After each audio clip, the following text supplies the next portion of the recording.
Conspiracies, facts, or the dim future of crypto? Are we going towards a crypto summer? Or will we be struck in a longer and colder crypto winter? In a recent interview with Scott Meckler, Yusko, the founder of the managing director of the Morgan Creek Capital Management, shared his insights about the future of the crypto industry and some uncomfortable truths about the future of crypto. Join us and keep watching as we systematically analyze everything and make them easily digestible for you. And before starting, just make sure you subscribe to our channel for deeper insights just like this. It's only a conspiracy if it isn't true. Truth is an absolute defense. And the truth of this is there's lots and lots of hard, real, like on-chain type evidence of a coordinated attack by regulators, media, politicians to basically, slow. I won't say stop because they can't stop the technology. The technology of truth is superior to the business of trust. It just is.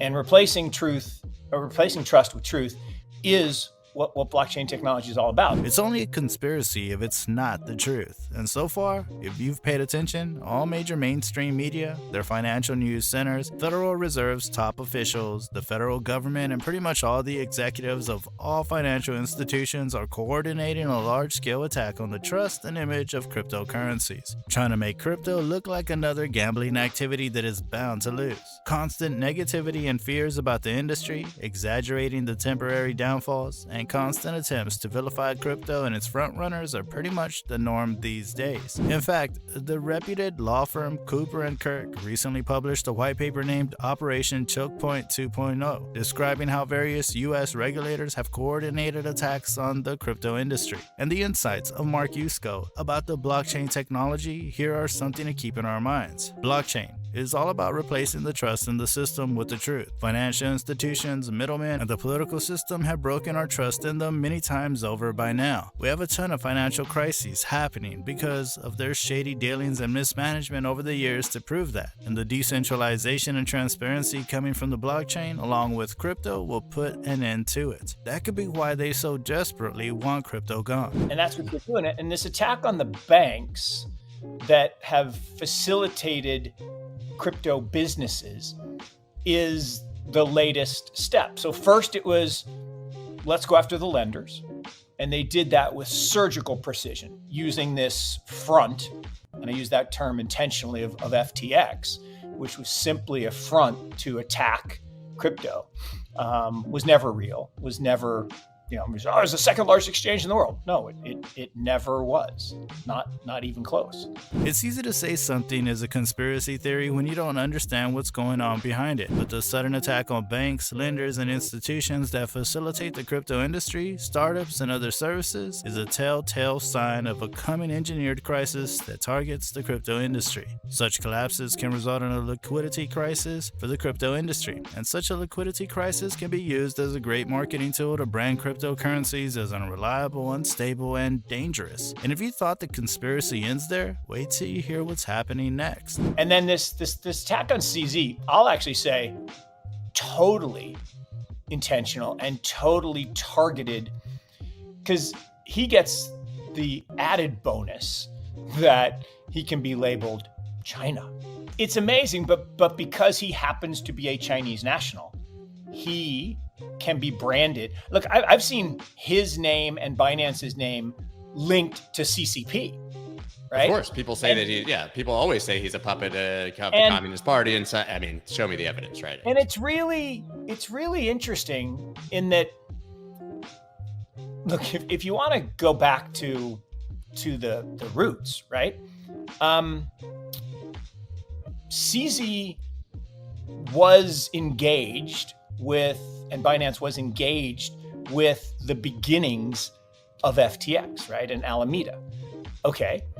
And then there was this transaction, and then there was this kind of fight, and then there was the basically declaration and uncovering of the really bad money laundering, all the bad stuff that was going on. Now those people are unhappy because they've been exposed. So they're trying to turn the vitriol on him. And I'm like guys, I just called a spade.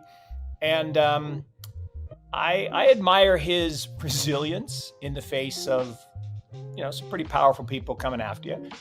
And I always admire his,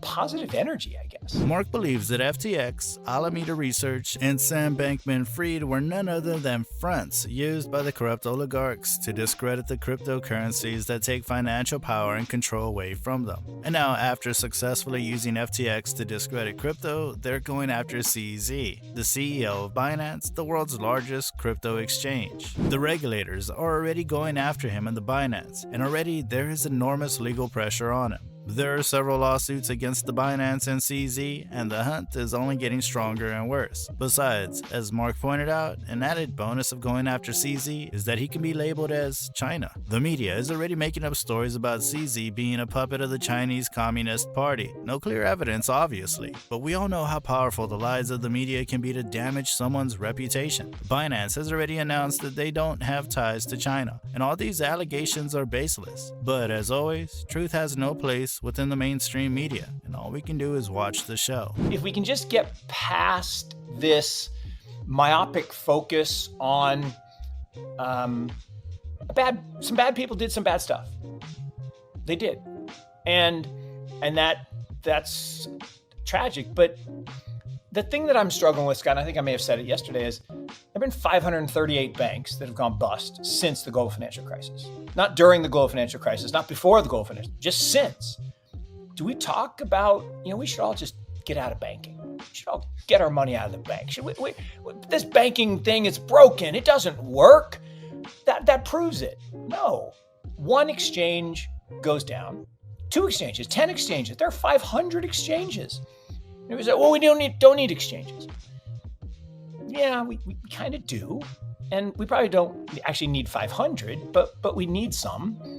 And we need the ability to transact, between ourselves until such time as the world is completely, I believe, and it's just me, and you might agree with me a little bit, but I know that I believe that everything in the past year is a highly planned, highly concentrated effort to cause pain and suffering in this industry. It ain't. It wasn't Sam and Caroline. They were not the masterminds of anything. They were the useful idiots. It's way above their pay grade, and some really, really powerful people are pulling the strings, and they're not done. Right? The then they fight you phase. It started last year. It's probably going to go for a few more years. At the end of the day, banks will go bust and exchanges will go bust too. It has always happened and always will happen. According to Yusko, this will not affect the future of crypto, as the blockchain is here to stay. There will be more engineered scandals to take down crypto in the coming years, but he is certain that in the end, crypto will prevail. So, what do you think? Do you think a crypto summer is on the way, or are you worried about the future of crypto? And more importantly, do you think more false flag operations are on the way to discredit crypto? Let me know your thoughts down below. Hit that subscribe button and stay tuned for more.